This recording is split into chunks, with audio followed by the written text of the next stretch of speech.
C'est loué, c'est loué, c'est loué. Sisters and brothers, awenu siemi, Pastor Melo speaking. In the name of Tatanzambia Mazulu, creator of heavens and earth, the one who anointed me to be your servant and to get you prepared to go back to Zion, Kongo Diantotela, Luvuvamu, peace be with you. Today is Saturday, April 10th, 2021, and we are making our 58th video. The theme is a false Messiah for a false Israel. Ingeta.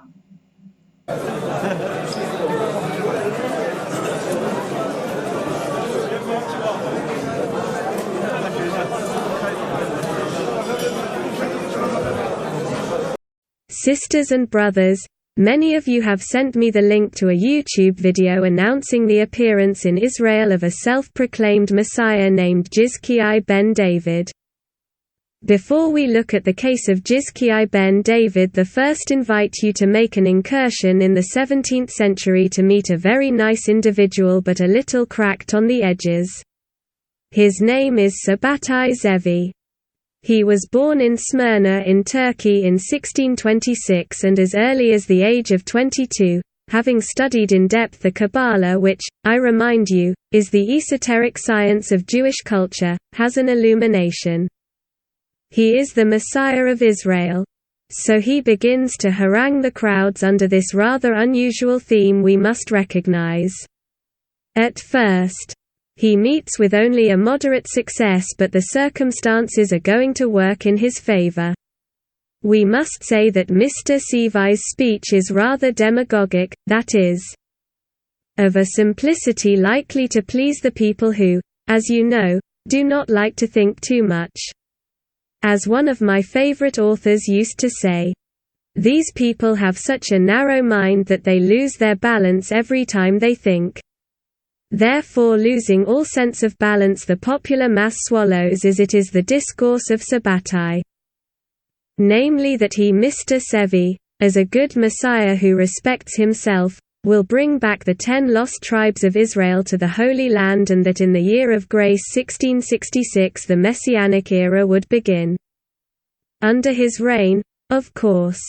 Sabbatai arouses such enthusiasm that many communities in Eastern Europe, Western Europe and the Middle East recognize him as the Messiah of the Jews, intended to bring them back to the Holy Land and to revive the Kingdom of Israel. Whole communities sell their goods and prepare for departure. In 1665, 1 year before the start of his Messianic era, Zevi is received in triumph as the Messiah by the Jews of Aleppo, then of Smyrna, his native city. Then comes the year of grace 1666. Mr. Zevi is at the height of his glory, and it is here that our self-proclaimed Messiah will commit the fatal error. He decides to go to Constantinople, capital of the Ottoman Empire. He has a suicidal idea behind his head, to become a sultan instead of the sultan. Like Isnogud, who wanted to be a caliph instead of the caliph. Denounced to the Ottoman authorities by the leaders of the local Jewish community as a troublemaker. Sabbatai Zevi is summoned to the palace to account, as his delusional explanations were not very convincing to the Sultan. He is promptly arrested and submitted to the question by means of more or less sophisticated tortures. The nail, this is really the appropriate term, of these sessions, very unpleasant you will agree, is when our Messiah is attached to a pole. His torturers then says to him, "We will shoot you with arrows. If you are really the Messiah, you will prove it to us by surviving this ordeal." The madness of greatness has its limits. Mr. Sabbatai Zevi not only retracts but promises to convert to Islam if he is allowed to live. He is then freed, and he actually converts to Islam in September 1666 and takes the name of Aziz Mehmed Effendi.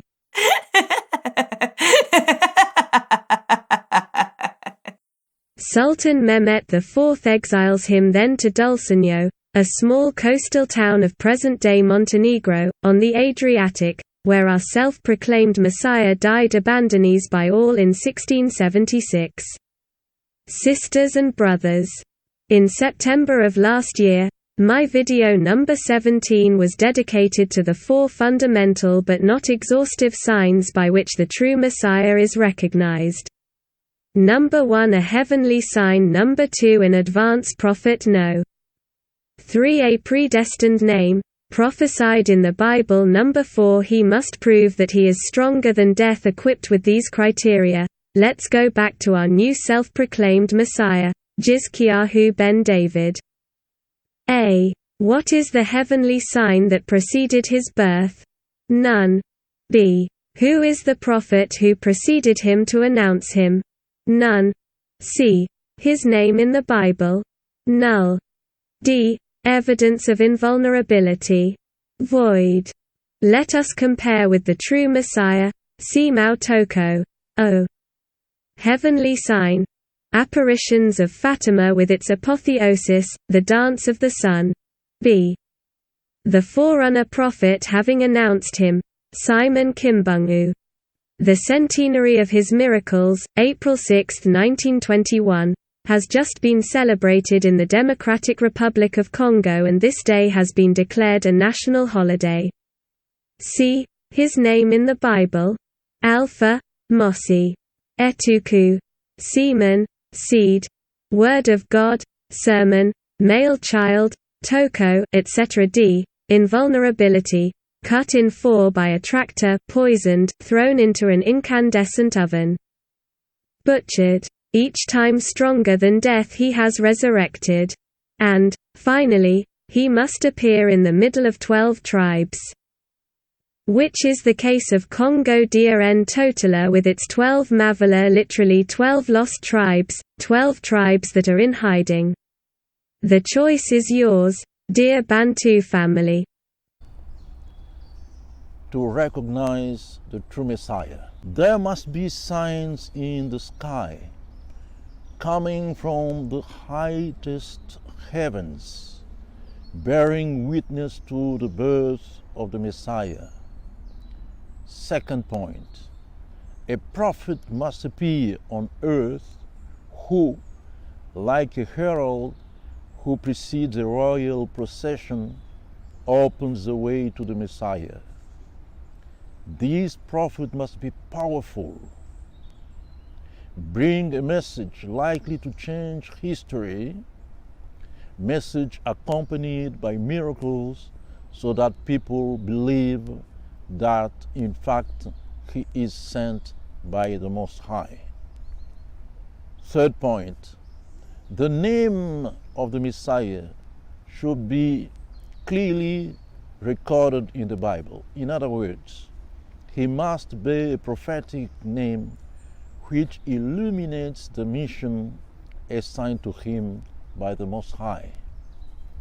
Fourth, and we will limit here, fourth point, he must prove that he is stronger than death, that death has no power over him. In other words, that he is able to resurrect each time he is killed. Kadintangwame yasala ilungiti.